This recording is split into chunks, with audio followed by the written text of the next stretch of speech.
Do you remember the kind of movie that doesn't just start, it arrives? The kind your family puts on and suddenly the living room feels bigger, the lights feel lower, and you're watching with that respectful silence like you've been invited to something important.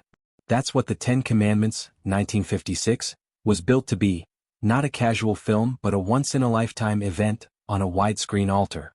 And the wild part is this: beneath the gold, the crowds and the miracles, there's a surprisingly human story about fear, pride, and the uncomfortable moment when your life stops being yours and becomes responsibility. One of the most fascinating truths is that Cecil B. DeMille didn't treat this like a regular production. He treated it like his final statement. He had already tackled the same story decades earlier in his 1923 silent film, and returning to it in 1956 wasn't a simple remake. It was DeMille saying, "Now I'm going to do it with everything I've learned, with color, with sound, with a wider frame, with a world that's ready for spectacle." That's why the movie has that ceremonial pacing. It wants you to feel the weight of legend, not just the speed of plot. And yes, DeMille literally steps into the movie. The film opens with him addressing the audience directly, introducing the story with an almost formal seriousness. Today it feels unthinkable. Imagine a director of a blockbuster walking on screen to tell you why what you're about to see matters. But that's exactly why it's so memorable. It instantly tells you, this isn't going to be cynical. It's going to be big, sincere, and confident enough to look you in the eye before the first scene even begins. Then there's the casting, which is basically a museum of classic Hollywood faces. Charlton Heston as Moses feels like destiny now, but it also came from DeMille knowing he needed someone with presence. Someone who could stand still and still feel like the room changed. Heston had worked with DeMille before, and you can feel the director trusted him to carry the story's spiritual gravity without turning it into a speech contest. Across from him, Yul Brynner as Ramses isn't played like a comic book villain. He's magnetic, proud, charismatic, and painfully human in the way he can't let go of control. Their conflict works so well because it doesn't feel like hero versus bad guy. It feels like two men raised in the same world, broken apart by destiny and ego. A detail fans often miss is how much the film leans on relationship tension to hold the spectacle together. The crowds are huge, but the drama is frequently intimate. A look that lingers, a pause before a command, a tiny moment of jealousy that later becomes political disaster. That's why the movie keeps pulling you forward even when you already know the famous scenes. It's not just what happens. It's why people choose what they choose when they're cornered by pride, loyalty, and fear. Now for the big nostalgia punch. The movie was designed for maximum visual impact in an era before digital anything. It was shot in large format widescreen, VistaVision, and in rich color that was meant to make every costume and column feel like it could reach out of the screen. And they didn't rely on computers to create a sense of the ancient world. They relied on set design, matte paintings, miniatures, lighting, and pure logistical madness. Meaning real locations, real builds, real crowds, and a level of planning that feels almost mythical today. Even if you don't know the technical terms, you can feel the difference. The images have weight. The most iconic example, of course, is the parting of the Red Sea. That sequence didn't become famous just because it's a miracle scene. It became famous because it looked convincing without the modern safety net of CGI. The production used practical photographic techniques, carefully controlled water elements, miniature work and compositing, to create something that audiences of the time swore they'd never seen before. And it wasn't just celebrated by viewers. The film won the Academy Award for Best Visual Effects, which tells you how impressive it was for its era. The miracle lands because it feels physical, not like a cartoon. And because the movie is so huge, people forget the crafts that quietly sell the illusion. The wardrobe is a perfect example. Thousands of costumes had to look ancient, while also reading clearly in color and widescreen, and Paramount's costume legend Edith Head was involved with the production's look. The costumes aren't just pretty, they're storytelling. The Hebrews feel grounded and worn. The Egyptian court feels sharp, polished, and powerful. You can understand the social hierarchy before anyone explains it, just by fabric and silhouette. Another underappreciated weapon is the music. Elmer Bernstein's score doesn't merely support the scenes, it stamps them into memory. The themes feel carved into stone, almost like the soundtrack itself is trying to sound eternal. When the brass rises, you don't just feel action, you feel inevitability. And that matters because this story at its heart is about inevitability. Moses can try to run, but the calling keeps chasing him. Ramses can try to dominate, but fear keeps poisoning his choices. The music makes those emotions feel bigger than any single character. Here's a powerful, slightly funny truth about why this film still connects emotionally. It's secretly a story about someone being dragged into leadership kicking and screaming. Moses doesn't begin as a perfect prophet who never doubts. He's conflicted, reluctant, overwhelmed, and at times furious that he's been chosen for something that could destroy him. That's why the arc works even for viewers who come purely for classic cinema spectacle. Because everyone understands what it feels like to be pushed into a role you didn't ask for. Only this time the role comes with a nation watching and history waiting. And the best part is how the movie balances sincerity with showmanship. It's grand, yes, but it also has those very human moments that make you lean in. People making choices for petty reasons, jealousy dressed up as duty, pride pretending to be righteousness. That mix is what gives the film its legendary rewatch power. You come back for the big scenes, and you stay for the little moments you didn't notice the first time. Because that's the real magic of the Ten Commandments. It's not just the sea, the tablets, the palaces, or the crowds. It's the feeling that classic Hollywood could build a cathedral out of light and sound, and still remember to put a beating human heart inside it. What makes the Ten Commandments feel so real, isn't that it tries to be historically perfect in every tiny detail. It's that it treats its world like it has weight. DeMille wanted you to feel the heat of power, the pressure of hierarchy, and the intimidation of stone and gold. That's why the film keeps returning to scale, towering columns, endless courtyards, enormous crowds. Not just to show off but to make you understand something emotional, how small one person can feel when the system around them is designed to crush individuality. And yet the movie's smartest move is that it doesn't rely on spectacle alone. It builds tension in private moments, like a palace turning into a chessboard. Ramses isn't frightening because he shouts. He's frightening because he can't accept losing. Yul Brynner plays him like a man who believes the world should bend because he says so, and when the world refuses, his pride turns into panic dressed as authority. That's the kind of villain that sticks with you because you can recognize the psychology. He's not evil for fun. He's addicted to control. And control, when it's threatened, makes people dangerous. Charlton Heston's Moses, on the other hand, isn't presented as a flawless saint who floats through the story. He's a man being pulled in two directions until the rope burns his hands. There's a surprisingly human comedy to it. This guy didn't wake up thinking, "Today I'll lead a nation." He gets shoved into leadership like someone getting shoved onto a stage with no rehearsal while thousands of people stare, hungry and terrified, waiting for him to prove he deserves their trust. The film understands that leadership is rarely glamorous. It's mostly pressure and doubt. And that's why the character lands emotionally. He's not just delivering miracles, he's carrying fear, other people's fear, on his shoulders. One of the most famous sequences in film history, the parting of the Red Sea, works because it looks physical. There's a timeless magic in the fact that they achieved that sense of miracle without modern digital tools. The water has real weight and motion, and the image has a kind of, you can almost touch it, reality. Practical effects, clever compositing and camera trickery combined into something audiences in 1956 genuinely felt they'd never witnessed before. It's also why the scene remains so rewatchable. Even if you know how it was done in broad strokes, your brain still believes the image because it behaves like water, not like animation. And here's a detail that's easy to overlook. The movie's widescreen style isn't just big screen bragging. It's storytelling. DeMille stages his frames like living paintings, guiding your eyes across the chaos so you're never lost. When the camera goes wide, it makes human beings look tiny next to empires. Then it snaps back to a face, one glance, one hesitation, so the spectacle never becomes cold. The film keeps reminding you that history is built by crowds, but it's also built by one person's stubborn pride, one person's jealousy, one person's courage to keep walking when everyone is complaining. And Baxter's Nefertiti is a perfect example of that small moment power. She isn't just there for romance. She's a symbol of ambition, loyalty, and emotional manipulation with a smile. She can shift a room with a look. In a story full of armies and miracles, she represents a quieter kind of force, influence. She understands how to make men think a decision was theirs when it wasn't. Those scenes are fun to watch because they feel like sparks. You're watching people play for power with words and glances, and it makes the palace feel dangerous in a different way than battlefields. The crowd scenes deserve their own respect because they're the kind of filmmaking you almost never see at that scale anymore.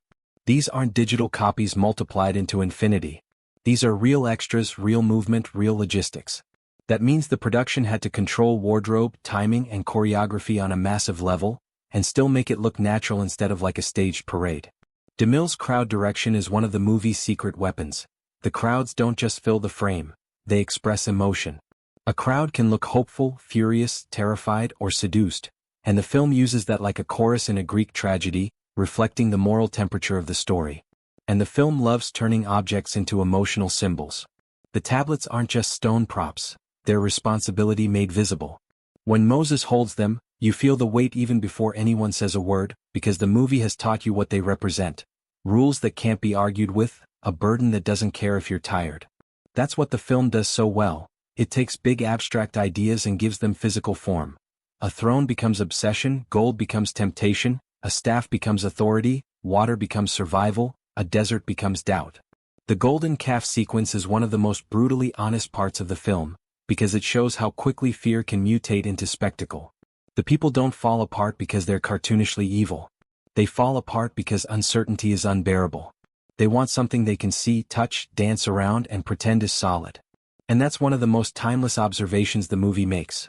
When people are scared, they will grab onto symbols, even destructive ones, just to feel like they're doing something. That's why the scene still feels uncomfortable. It's not ancient, it's human. Another reason the movie holds up is the craftsmanship you can feel in every frame. Costumes, jewelry, sets, textures. There's an artisan quality that modern perfection sometimes loses. You can sense fabric weight. You can see the way metal catches light. You can notice how characters' appearances reinforce who they are. The Egyptian court looks polished and controlled. The Hebrew world looks worn and grounded. Even if you can't name why it works, your brain reads it instantly. And then there's the score, which is basically the movie's heartbeat. The music doesn't just decorate scenes, it announces destiny. It makes the story feel carved in stone, like something bigger than individual choices, while the characters keep proving that individual choices still matter. That tension between fate and free will is the soul of the film. Moses can try to run, but the calling finds him. Ramses can try to dominate, but fear eats him from the inside. The music makes those ideas feel unavoidable, like thunder you hear in the distance before the storm arrives. What's really powerful and surprisingly modern is that the movie never pretends faith is easy. Belief here is heavy. It's lonely. It's humiliating at times. Moses is constantly tested by doubt, his own and everyone else's. And the story keeps asking the same painful question in different forms. What do you do when you're responsible for people who don't always want to follow, and you don't always feel strong enough to lead? That's bigger than religion. That's life. That's family. That's work. That's any situation where you suddenly become the one, and you're not sure you deserve it. That's why people keep coming back to this film. Yes, for the sea, the spectacle, the scale. But also for the quieter truth underneath. Pride can destroy a kingdom, fear can turn a crowd into chaos, and a reluctant person can become a leader, not because they wanted glory but because the moment demanded it. Classic Hollywood could build a cathedral of cinema, and still remember to hide a very human heartbeat inside the stone. There's a reason this film doesn't feel like just another Bible epic. It feels like a grand farewell from a certain kind of Hollywood, one that believed the audience deserved scale, ceremony, and craftsmanship you could practically smell. Cecil B. DeMille was already an institution by 1956, and what you're watching is a director working like he's carving his name into stone one last time. That's not me being poetic, that's the energy on screen. Every frame says, this is supposed to outlive us. And that's where one of the strangest truths hides. For all the crowds and palaces, the Ten Commandments is obsessively focused on human weakness. It's a story about how quickly power turns into pride, and how quickly fear turns into worship of the wrong thing. The miracles are memorable, sure, but the real tension comes from watching people fail in very recognizable ways. Ramses doesn't collapse because he's stupid. He collapses because he can't handle a world that refuses to obey him. Moses doesn't rise because he's perfect. He rises because he keeps going while being exhausted, doubted, and pulled apart from the inside. One of the most fans missed this details is how much the movie uses stillness to create authority. DeMille understood that power isn't always loud. Sometimes power is a man standing in silence while everyone else fidgets. Charlton Heston's Moses often wins scenes simply by not rushing, by holding a look a second longer than a normal person would. And Yul Brynner's Ramses does the opposite. Even when he's calm, there's tension in him, like a coiled spring. Their rivalry works because you can feel two different kinds of strength colliding, one built on ego, the other built on duty. And speaking of Brynner, here's a deliciously human observation. Ramses is terrifying precisely because he's charismatic. If he were just a snarling tyrant, you'd never believe people followed him. But Brynner makes him magnetic. He feels like a man who's been told, you are the center of the world, since birth. That's why his downfall is so painful and so fascinating. You're not watching a cartoon villain lose. You're watching a man confront the horrifying possibility that he isn't the final word. The film also has an underrated weapon. It uses ritual. Not just religious ritual, social ritual. Court etiquette. Public displays of loyalty. The performance of power. The movie keeps showing you that empires survive by turning everything into ceremony. That's what makes the moments of disruption feel explosive. When a system is built on ritual, one crack feels like the end of the universe. And then you get to the visuals, the kind people still talk about because they were achieved with stubborn ingenuity instead of digital shortcuts. The Red Sea sequence is the headline, but even beyond that, the movie is packed with effects and illusions that rely on practical filmmaking traditions. Carefully planned camera work, controlled elements, miniature work, compositing, matte artistry. What matters for your audience isn't the technical jargon. It's the feeling that the images have texture. Water behaves like water. Stone feels like stone. Fire feels dangerous. That physicality is why it still holds attention today. Your brain senses that something real was put in front of a camera. A fun little piece of nostalgia is how the film embraces the roadshow spirit of big epics. It's long, it's paced like an event, and historically it was often presented in a way that made it feel special. Like you weren't just watching a movie, you were attending one. That matters because it explains why older audiences remember it with such emotion. It wasn't background noise. It was a night. A family night. A sit-down-and-watch night. And that brings us to one of the most psychologically sharp sequences, the golden calf. It's easy to treat it like the big moral lesson scene, but it's actually a terrifying study of panic. The people don't turn because they suddenly become monsters. They turn because uncertainty is unbearable. They want something they can see. Something they can dance around. Something they can pretend is stable. That's one of the film's most uncomfortable truths. When people are scared, they often choose spectacle over meaning. They choose the loud symbol over the hard patience of faith. That isn't ancient history, that's human nature wearing ancient clothing. And Moses' reaction to that moment is so powerful because it's not just anger. It's heartbreak. It's the pain of realizing that leadership isn't inspiring speeches. It's disappointment management. It's loving a group of people who will turn on you the moment your certainty disappears. That's why this story resonates even if you're not watching it for religious reasons. It's about responsibility, and responsibility is exhausting. Another thing many viewers forget is how carefully the movie keeps reinforcing the idea that miracles don't erase struggle. Even after awe-inspiring moments, you still see fatigue, distrust, complaining, fear. That's almost modern in its honesty. The movie doesn't say, the miracle happens and everyone becomes perfect. It says, the miracle happens, and people are still people. That realism is why the emotions hold up. There's also a surprisingly effective use of contrast in the production design and costuming. You can often tell what world you're in instantly. The Egyptian court feels polished, controlled, intimidating, built to overwhelm. The Hebrew world feels rougher, more grounded, more worn, like life has sand in its teeth. That difference isn't just decoration. It's storytelling. You don't need a narrator to tell you, one side has power and comfort, and the other side has struggle. Your eyes read it immediately. And then there's the music, which does more than sound epic. It sounds unavoidable. The score doesn't simply decorate scenes. It frames them like they're already legend. That's why, when the brass rises or the rhythm tightens, you feel the story turning into something bigger than the characters. It's like the film is constantly whispering, this isn't a personal drama, this is a chapter of history. Even if you've seen it a dozen times, the music pulls you back into that, this matters feeling. Let's talk about something audiences love and rarely articulate. The movie is full of classic Hollywood seriousness, but it also has moments of almost accidental humor that make it charming. Not sitcom jokes, more like the human comedy of stubbornness. People arguing while the situation is clearly bigger than them. Pride making someone say the exact wrong thing. Power making someone act like the rules of the universe will negotiate. Those moments land because they're real. We've all seen people double down on pride even when the evidence is screaming at them to stop. And this is where the film's greatness becomes clearer. The Ten Commandments isn't trying to convince you that ancient history looked exactly like this.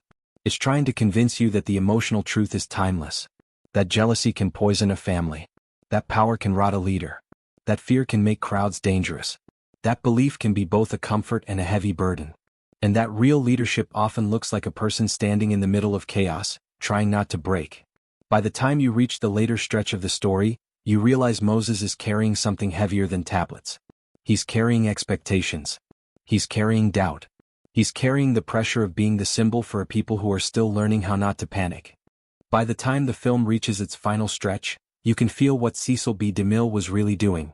He wasn't just staging famous moments, he was building a sense of arrival.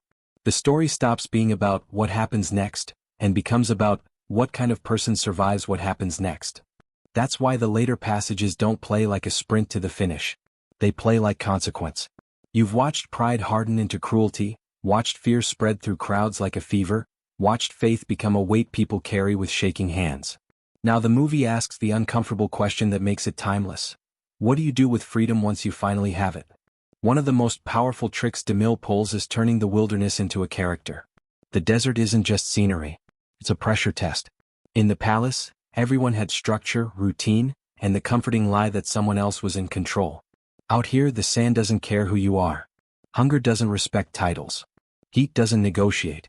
And the movie uses that to expose people in small human beats, murmurs of doubt, impatience that grows into anger, the temptation to blame the leader because blaming the leader feels easier than admitting you're scared. Moses, in this phase, feels less like a triumphant figure and more like a man doing the hardest job imaginable, holding a community together when the community keeps trying to fall apart. And the film is honest about how lonely that kind of leadership is. It isn't glamorous speeches and perfect followers. It's waking up exhausted and still having to decide. It's hearing the same complaint again and again and still trying not to answer with bitterness.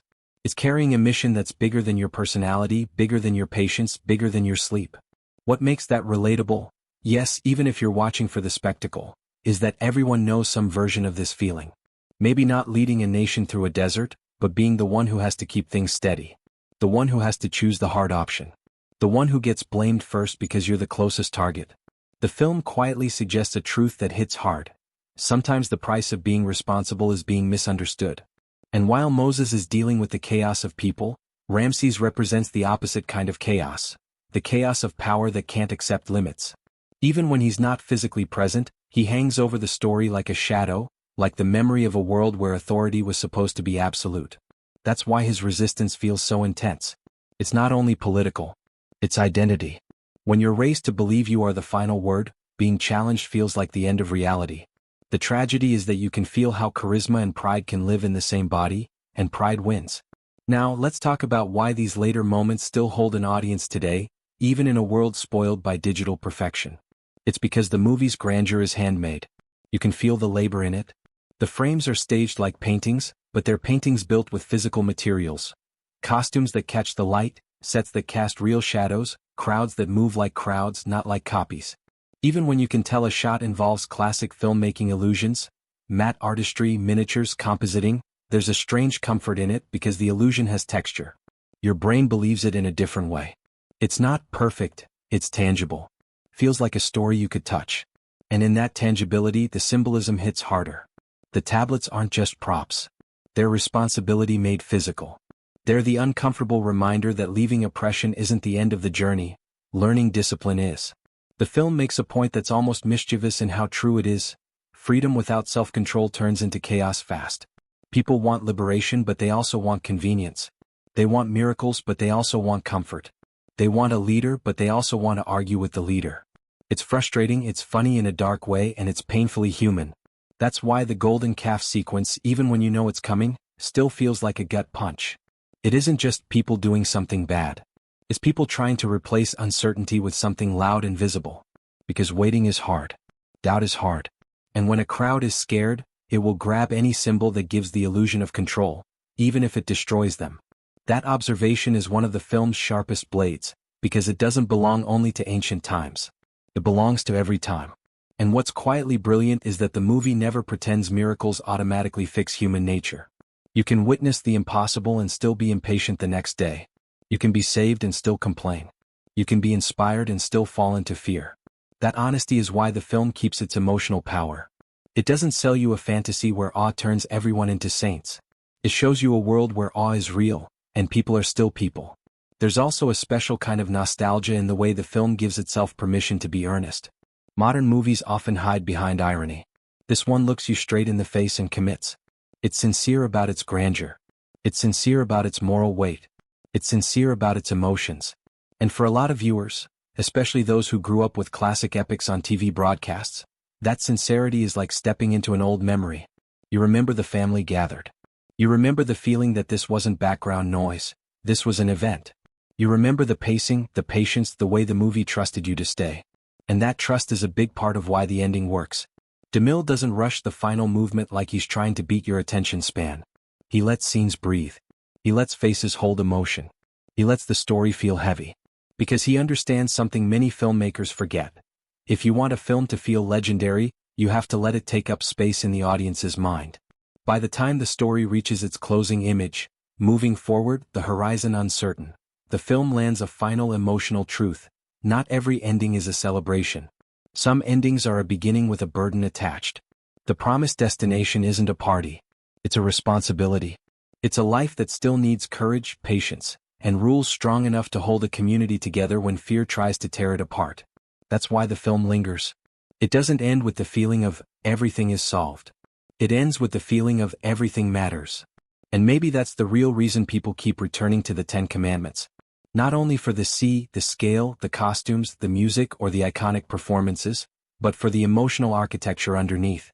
It's a story about the cost of pride, the danger of fear, the loneliness of leadership, and the hard truth that freedom isn't simply escaping a tyrant. Freedom is learning not to become one. So when the credits roll, you don't just remember the big images. You remember the quiet moments, the doubt in someone's eyes, the weight in someone's shoulders, the way a crowd can be both hopeful and terrifying. You remember how the film made you feel like you'd watched something bigger than a plot, something shaped like a warning and a promise at the same time. And if you're watching this today with that nostalgic lump in your throat, you're not alone. These classics endure because they don't just entertain, they leave an echo. So tell me in the comments, what scene has lived in your memory the longest?